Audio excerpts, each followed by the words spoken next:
Bien, mesdames et messieurs, bienvenue en Normandie, bienvenue dans cette terre qui a le bonheur d'avoir cette grande façade maritime et ce grand port qu'est le Havre. Je vous souhaite beaucoup de courage si vous comptez rester toute la journée assis, parce que nous y avons fait une séance du conseil régional et les conseillers régionaux ont trouvé qu'on y était très mal assis. Donc, j'ai vu qu'Édouard Philippe, le maire du Havre, arrivait dans quelques instants.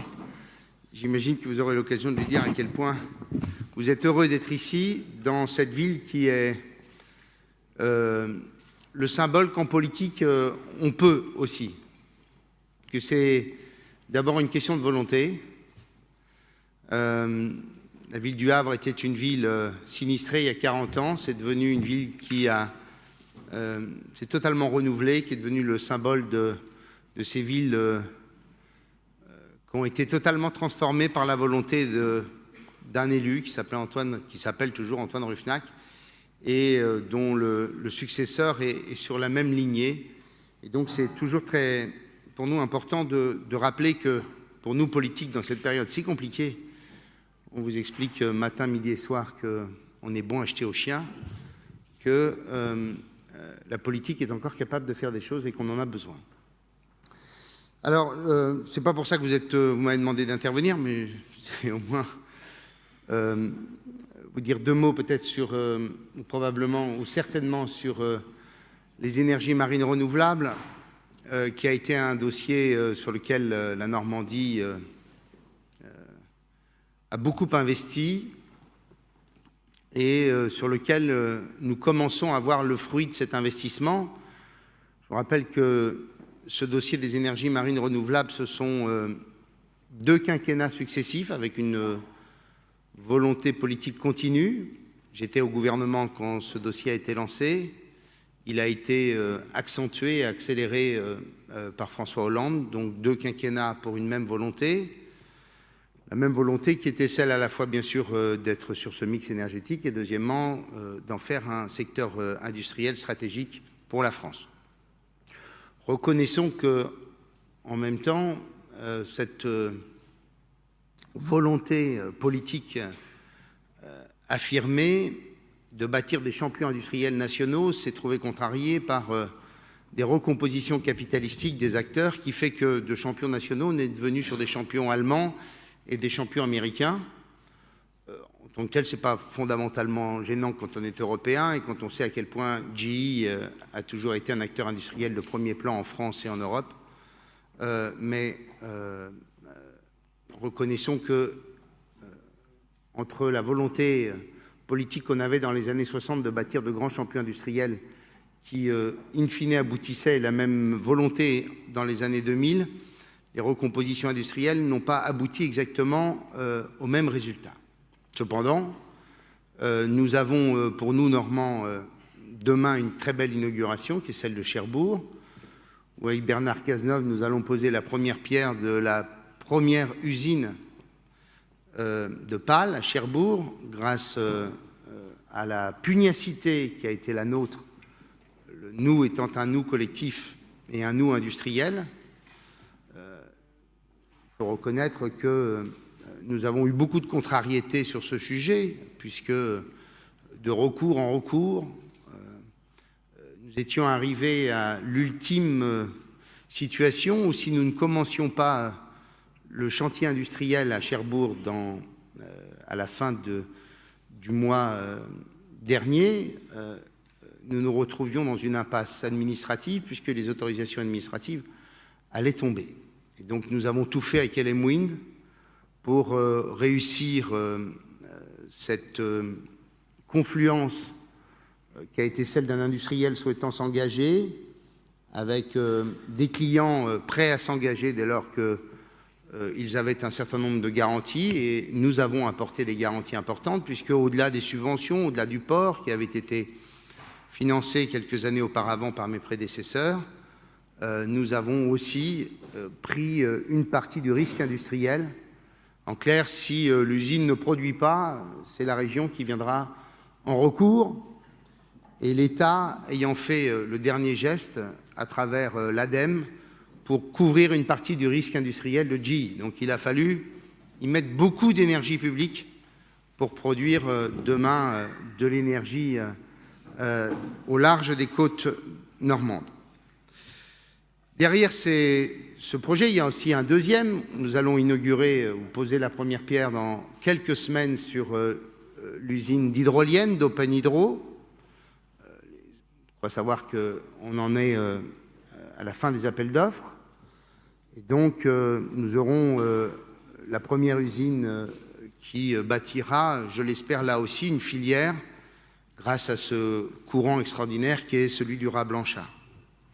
Donc, en l'espace de quelques semaines, nous allons avoir, ce qui est assez rare tout de même de le signaler, deux poses de première pierre, l'une demain et l'une dans quelques semaines, sur deux grands projets industriels. Ce qui est intéressant derrière tout cela, le jour où les recours seront enfin purgés, c'est qu'il y a pour nous, régions, acteurs économiques et les territoires, puisque globalement toute la compétence économique est aujourd'hui dans les mains de la région, nous avons derrière ça un certain nombre d'enjeux, et c'est cela que je voudrais simplement vous rappeler, mais j'imagine que pour vous, tout cela est très clair. Pour moi, président de région, il y a trois sujets majeurs. Le premier sujet, c'est celui de la sous-traitance. C'est bien sûr pour nous, région de l'automobile, deuxième région de l'aéronautique, ce que peu de personnes savent. Nous avons donc un secteur métallurgique et industriel extrêmement fort. Et ce secteur industriel repose certes sur de grands champions mondiaux, mais aussi sur beaucoup de PME, de TI, de TPE parfois, sur le secteur de la métallurgie ou sur la branche de la métallurgie, grâce à cette spécialisation industrielle qui a été la nôtre, celle de l'automobile, puis celle de l'aéronautique. Et donc nous avons là pour nous un vrai enjeu qui est celui des retombées de la sous-traitance et donc le déploiement d'une vraie stratégie de construction de la chaîne de valeur. C'est bien ça pour nous la question. Nous avons pour ça une SPL, ONEM, qui va être rapatriée au sein de la région, et nous avons désormais à bâtir ce schéma-là permettant à la sous-traitance de profiter pleinement de ces immenses chantiers qui sont des chantiers sur le long terme, parce que certes, il faut les construire, il faut les faire, ces champs d'éoliennes, mais après, il faut les entretenir. Et donc, nous avons une chaîne, une sous-traitance, une chaîne de sous-traitance à bâtir autour de la logistique, bien sûr. Nous avons aussi toute la question des usines de maintenance. Et d'ores et déjà, je constate qu'il y a, me disait-on, 650 entreprises qui se sont inscrites sur le réseau de la CCI Business et Énergie Marine Renouvelable. Et près de 200 entreprises devraient être impliquées directement ou indirectement pour ces chantiers-là.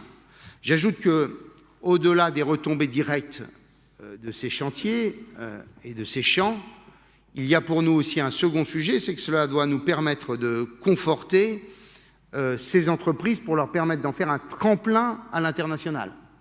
On considère qu'il y a des marchés à conquérir à travers l'Europe, voire à travers le monde. Nous devons faire en sorte que cette chaîne de valeur que nous allons bâtir à partir des champs normands doit nous permettre de continuer à gagner des parts à l'exportation.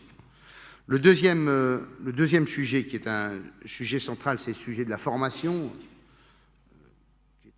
qui est pour la région un sujet de tous les jours parce que c'est Sisyphe, c'est un système dans lequel il y a tellement d'acteurs, telle complexité, un tel émiettement du système décisionnel que bâtir un schéma de formation adapté, collant aux besoins des entreprises est un combat de tous les jours et c'est un combat infini. Ce qui est sûr, c'est qu'il y a d'ores et déjà 2 lycées qui ont été positionnés en Normandie, Fécamp et Cherbourg, et qu'il nous appartiendra de revoir, et c'est le travail que nous allons mener dans les semaines et dans les mois qui viennent, avec à la fois les grands opérateurs industriels, Siemens et Adwen, mais aussi avec l'ensemble des sous-traitants, de bâtir une carte des formations et la construction d'un système de formation nous permettant de répondre aux besoins industriels qui vont nécessairement s'exprimer, et probablement aussi des besoins. J'en profite pour saluer le maire du Havre, dont je disais le plus grand bien il y a quelques minutes, Édouard, donc tout va bien.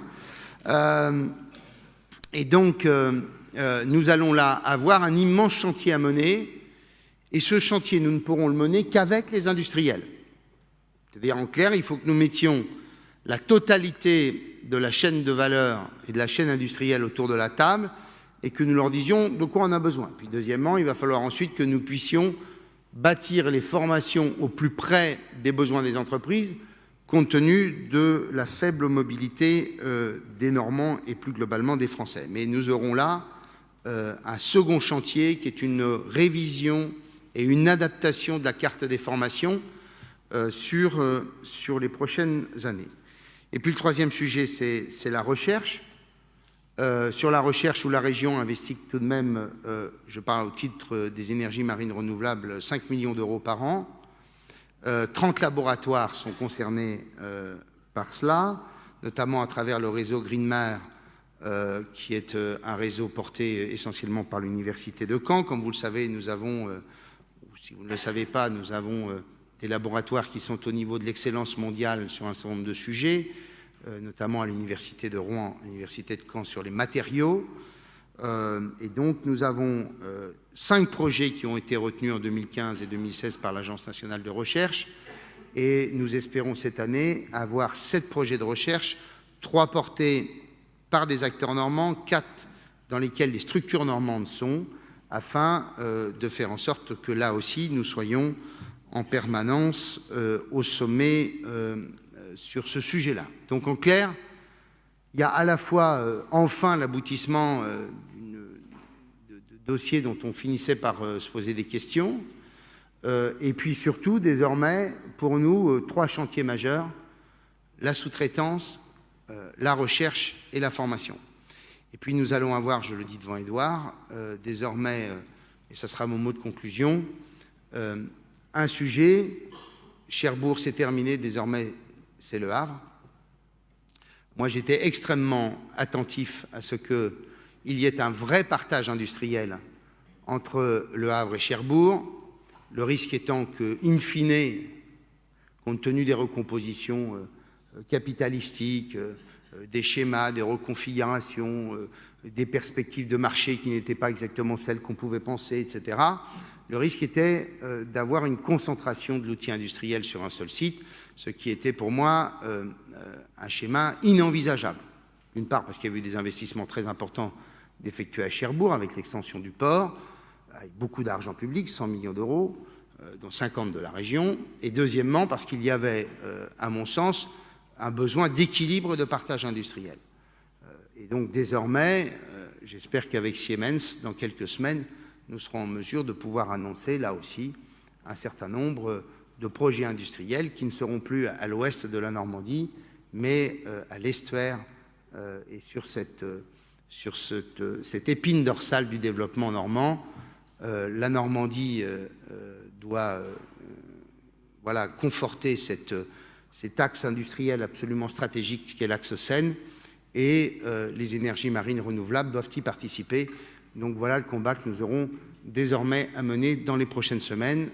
Bon salon, bon débat, et vive le mix énergétique.